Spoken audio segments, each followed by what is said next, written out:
freaking awesome. Oh shit, we got a ton. We're gonna need some help healing and deveining those. We'll be here forever. Well, we don't need all of them. How many do you need? 25 peeled and deveined. All right. Tail on. So we are out here on Shem Creek, beautiful Mount Pleasant. Getting ready for a low country classic cooked to you by a Brooklyn boy. Brett's had his hands in a lot of different cuisine here in town now. The two you're most well known for are Oak and Oku, right? Well, it started, I came down here I moved down here for good in 1989. Okay. And it came right into Hurricane Hugo. Right into it. So right next door to the Windjammer was a vacant place. So we opened up in 1989, Hurricane Hugo, we opened up Hugo's. That was my first restaurant. Okay.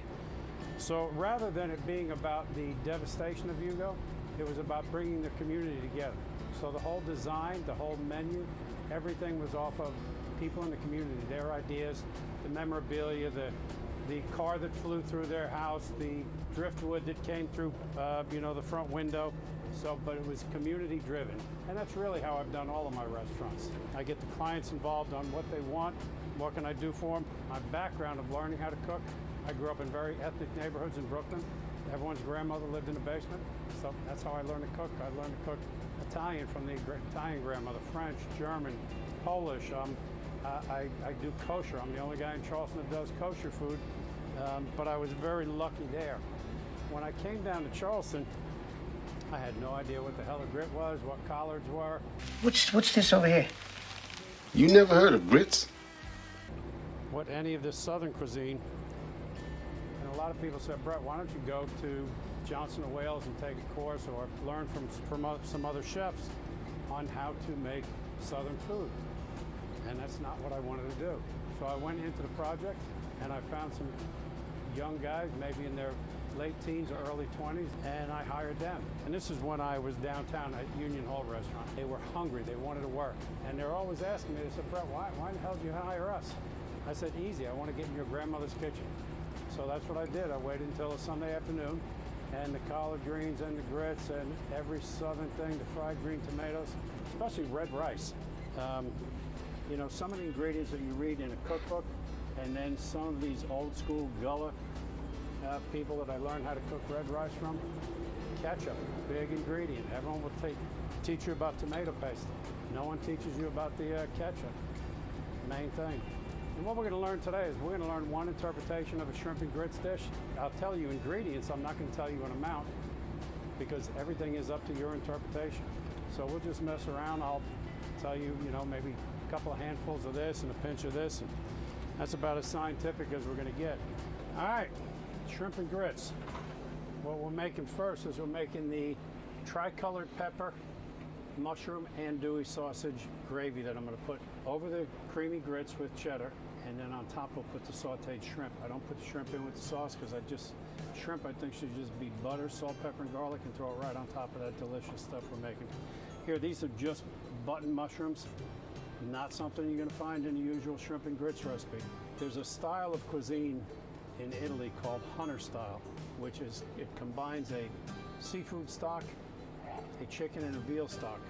So the inspiration for this dish came a little bit off of the classical shrimp and grits, a little bit of Italian flair with the peppers, the andouille sausage are going down to New Orleans, and then with these mushrooms, we're just taking that little Tuscany for the Hunter style.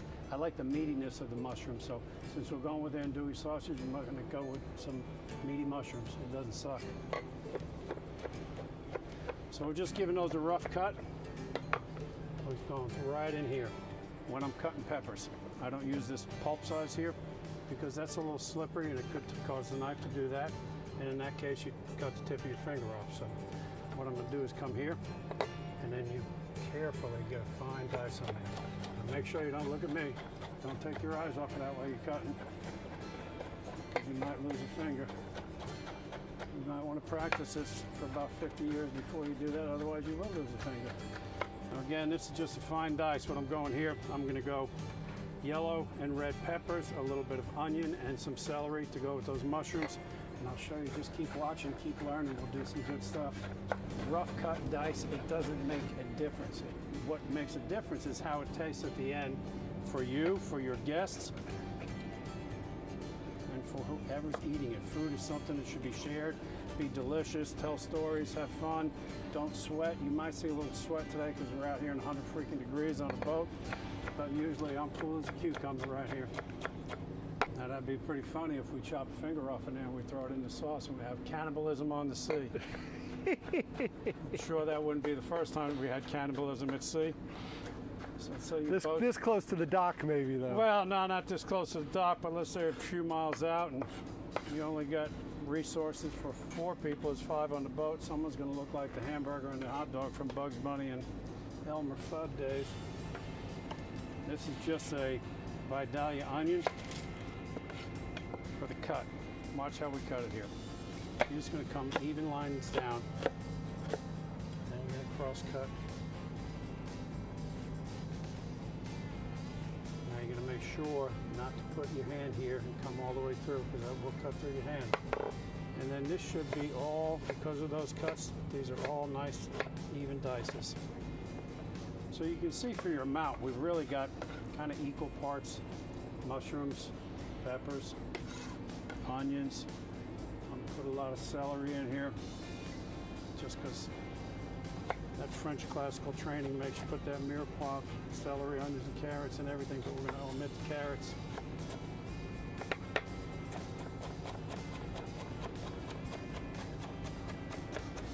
Then if you really mess up, oh shit, there we go.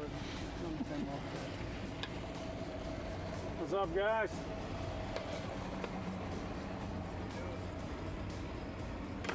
All right, so we've got our stuff cut for the sauce. Here's what we're gonna do.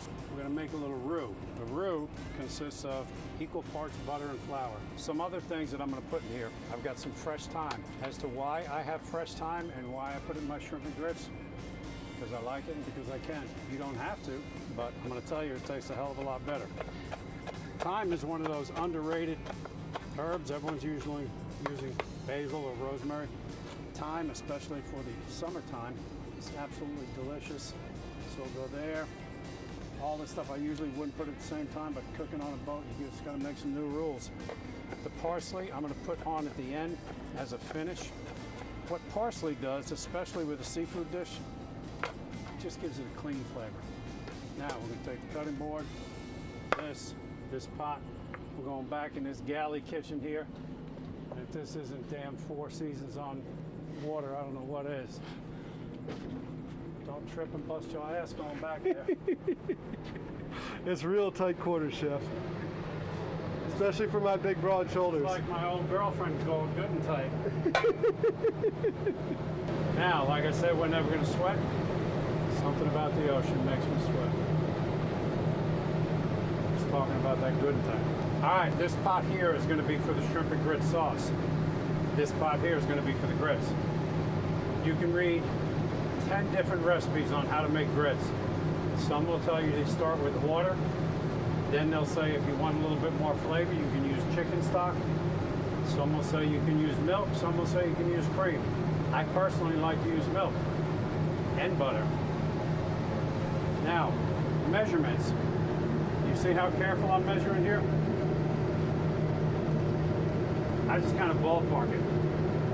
In my head, I'm thinking 3 parts to 1, 3 parts liquid to 1 part grits. That brings us to the grit story.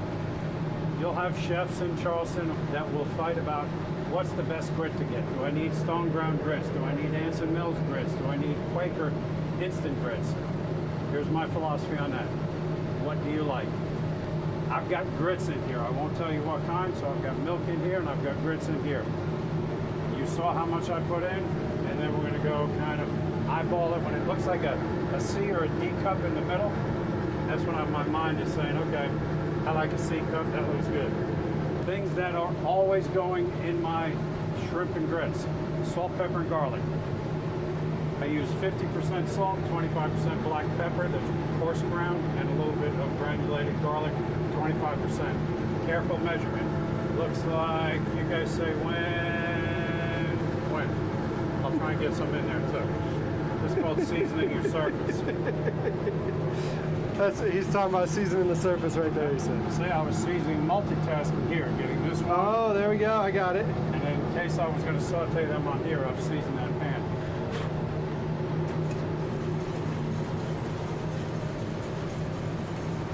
Once you go in here, once you get the grits on, you have to keep stirring them. Solids will sink to the bottom, so if you're going to go grab that glass of wine and you're going to put your milk and your grits in there and you're going to take that wine and you're going to go get on Facebook or Pinterest for about 30 minutes and walk away, when you come back, this shit's going to be burnt. So once you start cooking, commit to the dish and don't walk away. That's the main reason you burn things, because you walk away. Now in here, the butter's getting hot.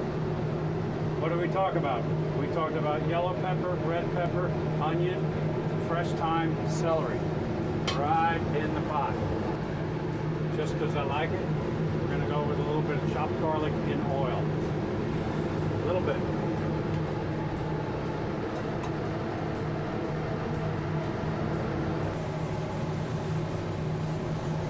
Now, due to the temperature of the flat iron and the type of grits we're using, come back next week for the finished grits episode. Just kidding. We'll get it done in a little bit. Sorry, Chef. That's good, man. I need this for my lonely nights. I think given the temperature on this flat top, we can walk away for at least 5 minutes. All right, how about some andouille sausage? Come on back out here while I chop a little bit. All right. My shrimp and grits.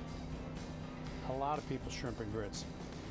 They'll use tasso ham, they'll use andouille sausage, they'll use kielbasa, they'll use bacon. And then there are some people that just like old school shrimp and grits. They don't want any of that meat product. I would use all that because I love some andouille sausage, but we're only cooking for a couple, so I'll show you what we got here. Now the cut on here, you just want to be consistent with the size of the shrimp. So I'm going with a little bit smaller cut here, so we don't want big giant sausage and little tiny shrimp.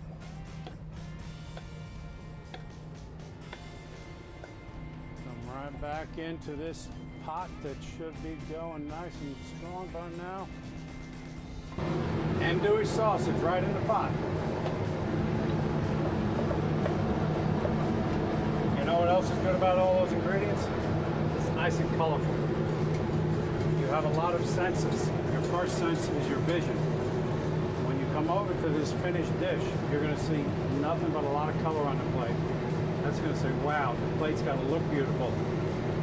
You'll see a white plate start, and then you'll see it build, and all the colors that go on this, all the way to the garnish. If you're going to take the time to cook food, serve it, and think of the final dish has to look beautiful. Don't do it like a meat-free where you're compartmentalizing your food. Make the plate look beautiful. Let's review what's in here. We've got butter. Then we've got red and yellow peppers, mushroom, celery, onions, and fresh thyme. In order to make the sauce thick, we need to make roux. So what makes roux is equal parts of flour and butter. The butter's already in here. Now we're going to take flour, and then we'll start the roux process. So this is just all-purpose flour. Here you can see the butter on the bottom of the pan. And again, you want to eyeball it. With this, you want to mix right away, and you want to incorporate all of the flour.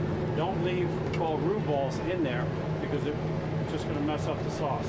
Now, once you put the roux in here, you've got to be committed and ready to put whatever stock or liquid you're going to put. When I come to Ichi Boy and buy my shrimp, when I buy my lobster, when I buy my crabs, when I get stone crabs, I save all of the shells, and then I make a stock. So always in my refrigerator, in my freezer, I have on hand a shellfish stock. You'll see the red coloring in here. When you start to cook the lobster and the shrimp, you get a red color out there because the iodine in the shell is coming out. So in your stock, this is celery, onions, carrots, Iroquois. That's in every stock you make. There's a little bit of tarragon, fresh tarragon, and fresh fennel. Just a couple of flavors that I like when I make my stock. Now you can see that the roux is starting to thicken that up. Now the reason I've left room in here is one thing I like in my sauce, I like it creamy. got the great flavor. If I was to go with this sauce right on top of these grits right here, and the seafood, it might be a little too much seafood, so I like to balance it out. And there's nothing like the taste of a little bit of heavy cream, careful amounts, that looks good. One thing I want you to understand when cooking, you can always add more, you can't take away. So when you're reading a recipe or you're thinking about what Brett did on this video, just go a little bit at a time, because you can add more cream, you can add more stock, you can add more grits. If I see that these don't start coming down, I'm going to add more grits and take my time here. I think we're just a little slow on what we've got going on. Oh, damn. Now, this is good about things taking some time. Some key ingredients that I left out of that sauce. Old Bay. You're in the South, you're in Charleston, don't forget Old Bay. You want to know how much to put in? However freaking much you want. I'm going to show you how much I want today. That looks about like how much I want. I also want a little bit of bite, so I'm putting a touch of Tabasco in here. That's how much I want. Worcestershire. Let's not forget, I only like a little. Everything gets salt, pepper, and garlic. All of this is subject to your interpretation of how you want to see the dish and how you want to taste it. When you're cooking, especially on a boat, you don't have a lot of tools, don't forget what God gave you. That's your taster. When making this sauce, make cooking fun. This is a sauce that you can make. You can make this a month ahead of time. It sits well in the freezer. So in order to enjoy your food, maybe on a Saturday night, you make all this shrimp and grit sauce. And whether you have French toast or what you're going to make, sausage, bacon, have your stuff ready ahead of time. Again, you can put it in quart containers, keep it in your refrigerator. You can put it in quart containers and it freezes well and just put it out as needed. If you're going to go to this much work, you might as well make a bunch of it. One thing with grits, butter. With sauce, butter. Everything's better with butter. It's a southern dish, right? Yeah, man. All right, see what you got here? See the thickness on this? So that roux has done its thing. So we went from a runny sauce to a nice, thick, decadent, delicious.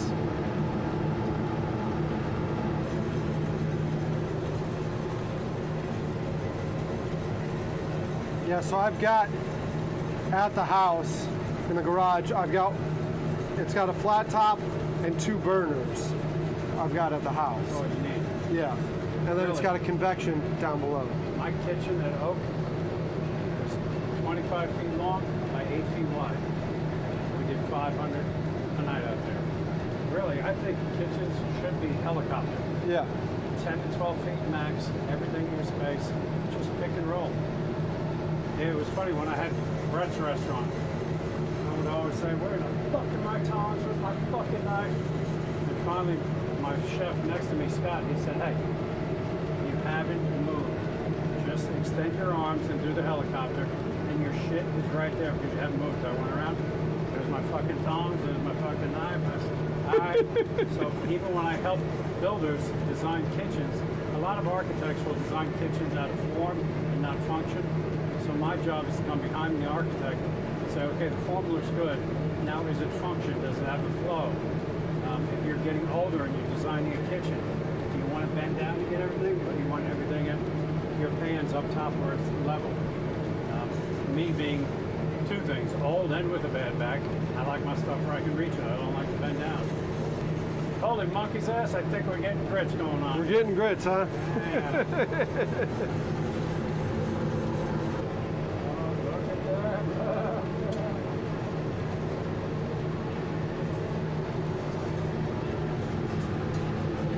Season 2, you'll have grits. Now we're getting them right now. Boys and girls, look at this shit. All right, now, What are we missing for cheesy grits? Sounds like cheese. We're missing some cheese. So what do we do over here? It ain't easy being cheesy. We already sliced them up. A little sharp Wisconsin cheddar. Again, I'm giving you one interpretation. A lot of people say cheesy grits. They're making cheddar grits. White cheddar, Swiss, tomato cheese. It does not matter. A lot of times when I'm doing mine at home, I'll do the cheddar cheese and I'll like to put the little cream cheese in there also. Now look at that. I think we've got something going on here. Now you just made this at my buddy's farm like a month ago, right? Yeah. Did you come by and sneak and get the leftovers? I did get the leftovers. That was a good group. We had fun that night. Yeah. Hell of a piece of property out there. Yeah. Yeah, well, I was hoping that everything went well there, considering that everyone was armed and dangerous. I'm like, oh shit, if I screw this up, I'm not making it out alive. I said, this is one of those shows where they get someone on a big bunch of acreage and they give you 5 minutes to run and then your dinner. I said, man, I'll make sure this shit's perfect. 'Cause I got a bad back and a couple of bad hips. I might not make it 5 minutes. All right, last thing for the shrimp and grits. We need the shrimp. You got your flat top hot here. A little bit of butter. Some of the shrimp. You think you're a Miyabi, but you're not a Miyabi. Salt, pepper, and garlic. Touch your whole bag.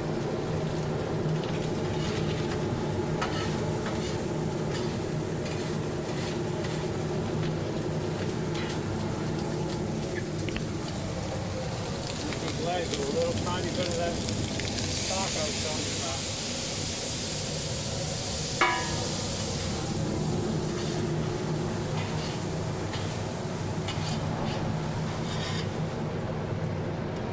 Quick, huh? Quick. Parsley right at the end for color. Come on, let's go plate this bitch up. All right, now we're gonna plate this thing. These grits have cooled off a little bit.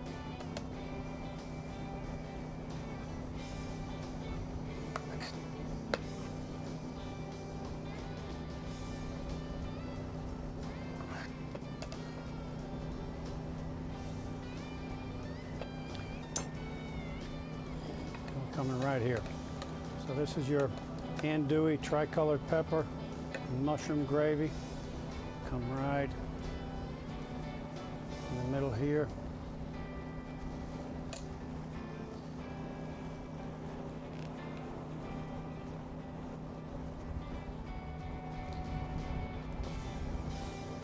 Coming right here, these delicious little freshly sauteed Creek shrimp right here. Throw a touch more sauce right on top. I want to garnish with, I like a little peppery finish. I'm going to taste some arugula sprouts right up on top there.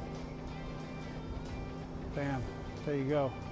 A little tricolored pepper, mushroom, andouille sausage grits right here on Shem Creek. Derek, the boat guy.